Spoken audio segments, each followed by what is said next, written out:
जय हिंद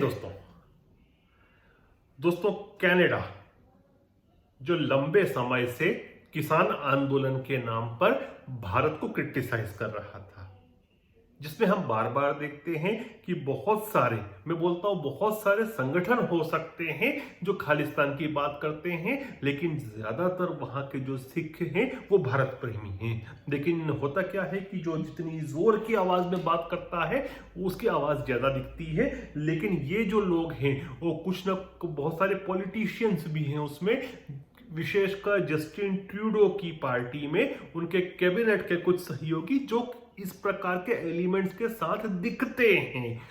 तो कनाडा भारत को कहीं ना कहीं क्रिटिसाइज भी कर रहा था, लेकिन अब कनाडा भारत से मदद मांग रहा है।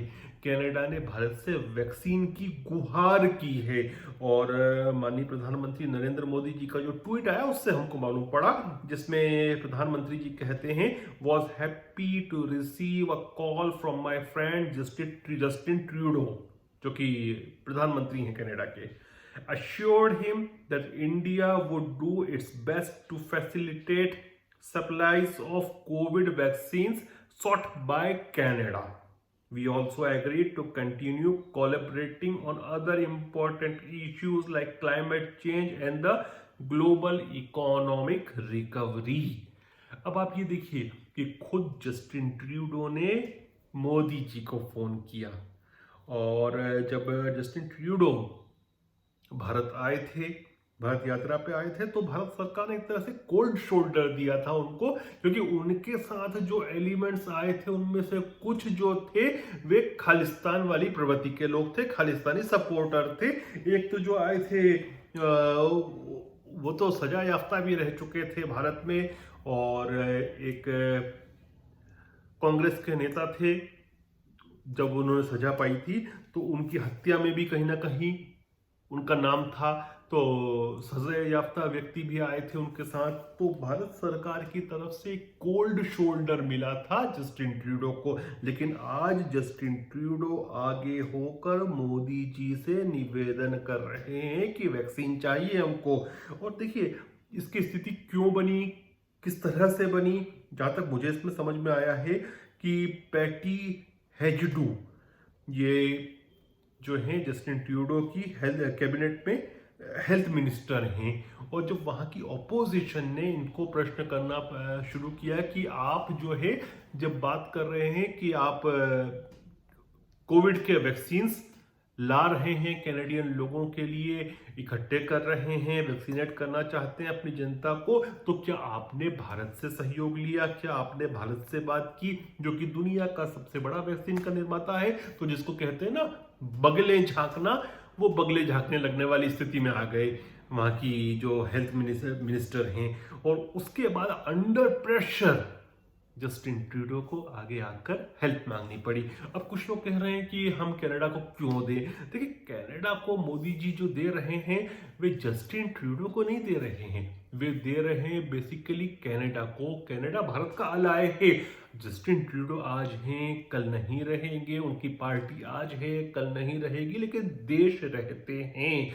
और कनाडा जो है अमेरिका का भी क्लोज अलाय है, 5 आइस कंट्रीज में आता है, और यूएस और इंडिया स्ट्रेटेजिकली आजकल एक साथ ही है। और मुझे लगता है कि जब तक ये चाइना यूएस की कोल्ड वॉर अभी 25-30 साल तो कम से कम चलेगी, भारत जो है वह यूएस का अलाय रहेगा, भले ही ट्रिटी बाउंड अलायंस हो या नहीं हो, डिफेंस अलायंस ट्रिटी बाउंड हो या ना हो, वे तो चाहते हैं, उनकी तरफ से तो पेशकश भी आ चुकी थी इसकी, लेकिन भारत नहीं चाहेगा, क्योंकि हम अपनी स्ट्रेटेजिक और फॉरेन पॉलिसी की सोवर्जिनिटी रखना चाहते हैं, और हम एक मजबूत देश है। हमको जरूरत नहीं है किसी की कल से कोई भारत पे हमला करे तो उनकी फौज की जरूरत पड़े, नहीं चाहिए हमको उनकी फौज। ज्यादा से ज्यादा समय पड़ने पे कुछ लेंगे तो हथियार ले सकते हैं, बस इसके अलावा कुछ नहीं चाहिए। हम पर्याप्त हैं, हम अपनी लड़ाई खुद लड़ सकते हैं। अब जो मोदी जी ने आगे बढ़कर माय फ्रेंड बोलकर जस्टिन ट्रूडो को जो डिप्लोमेसी की, आप उसको समझिए कि इससे एक बिफिटिंग रिप्लाई मिला है उन तत्वों को और जस्टिन ट्रूडो के सपोर्टर्स को जो खालिस्तान की बात करते हैं, वो भारत को बदनाम करते हैं। वहां पर उनको एक बिफिटिंग रिप्लाई मिला क्योंकि उनके प्रधानमंत्री को खुद भारत के सामने आना पड़ा। फिर प्रधानमंत्री जी के ट्वीट में एक और बात है इकोनॉमिक रिकवरी की। अब भारत का जो मार्केट है उसको देखकर कनाडा भी ललचाता है, और भारत जिस प्रकार से कोविड के बाद उभर रहा है कंपेयर टू यूरोप, देखिए यूरोप में और इवन अमेरिका में भी कोविड की स्थिति बहुत खराब है। हम बाहर निकलते जा रहे हैं, तो हमारी इकोनॉमी जल्दी खुलेगी और जल्दी पटरी पर आएगी। हमारा वैक्सीनेशन भी दूसरे कंट्रीज के मुकाबले बहुत अच्छा चल रहा है। तो आप ये मान के चलिए कि भारत की इकोनॉमी जल्दी आने की उम्मीद है पटरी पर दूसरों के मुकाबले। तो अब कनाडा को भी मार्केट दिख रहा है भारत का। अब आप ये देखिए कि ये कंट्रीज जो हैं वेस्टर्न कंट्रीज, चाहे हमारे अलाई हो, लेकिन हम विश्लेषण कर रहे हैं, हिंदी में विश्लेषण कर रहे हैं, इसीलिए कर रहे हैं, अंग्रेजी में नहीं कर रहे क्योंकि हम खुल के बात कर रहे हैं, अपने लोगों से कर रहे हैं। ये जब इनके फायदों की बात आती है तो जो पहले कहे हों ये बातें, चाहे वो मानव अधिकार इन लोगों के लिए एक शील्ड होती है, उसको लेके सब चीजों को डंडे बस्ते में डाल देते हैं। और मानव अधिकार इन लोगों के लिए, हमारे यहाँ किसानों के साथ क्या मानव अधिकार का हनन हो रहा है? सरकार वार्ता पे वार्ता कर रही है, सरकार समझा रही है, सब कुछ हो रहा है, राजनीति हो रही है यहाँ खूब। खैर, मैं उस राजनीतिक पक्ष में नहीं जाना चाहता कि किसान क्यों आंदोलन कर रहा है और कौन भड़का रहा है जिसकी वजह से आंदोलन हो रहा है। सरकार लगातार अपनी बाहें चौड़े करके खड़ी है कि आओ गले लगो बात करो। खैर, मैं उस पक्ष पे नहीं जा रहा क्योंकि हम अभी इंटरनेशनल रिलेशनशिप को एनालाइज कर रहे हैं। तो ये जो वेस्टर्न कंट्रीज है ना, चाहे हमारे अलाय हो या ना हो, ये मानवाधिकार की बात को कई जगह एक शील्ड की तरह यूज करते हैं, एक बार्गेनिंग चिप की तरह यूज करते हैं। लेकिन जहां इनके फायदे होते हैं, जैसे अभी वैक्सीन के लिए इनको फायदा है, इनको जरूरत है, तो ये सब चीजों को भुला देते हैं और अपना फायदा देखते हैं। उसी प्रकार से मार्केट और व्यापार में भी ऐसे ही करते हैं। ये मैंने आपको कहा ना अभी कि सऊदी अरब के ऊपर इन्होंने समीक्षा कर रहे हैं, जो डोनाल्ड ट्रंप ने उनको वेपन्स देने की भारी भरकम डील की थी, उसी प्रकार से F-13 फाइटर जेट की भी समीक्षा कर रहे हैं जो यूएई को दिए जाने। ये देंगे, क्यों देंगे? क्योंकि बहुत सारा पैसा इन्वॉल्व है, बहुत सारी लॉबीज इन्वॉल्व है।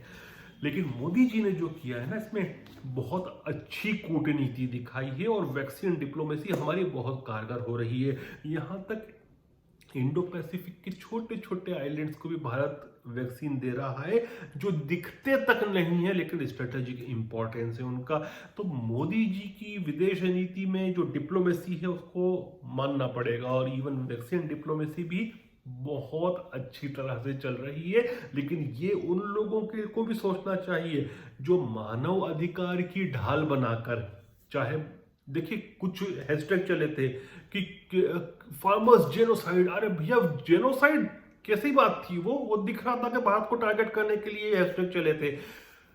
तो ये इस प्रकार की चीजें वेस्टर्न कंट्रीज करती हैं, इस प्रकार की बातें करती हैं, लेकिन जब उनके इंटरेस्ट आते हैं सामने तो वो हमारे सामने आ जाते हैं और फिर दोस्ती की बात भी करते हैं, मीठी बातें भी करते हैं, जैसे अभी जस्टिन ट्रूडो कर रहे हैं।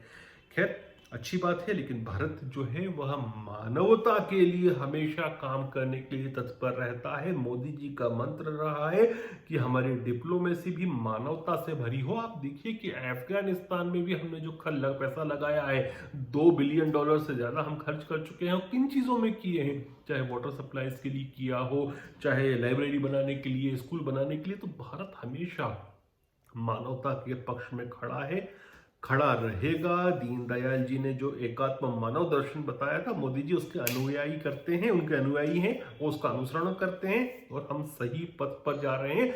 लेकिन कनाडा को अंततोगत्वा हमारी शरण में आना पड़ा। जय हिंद, जय भारत।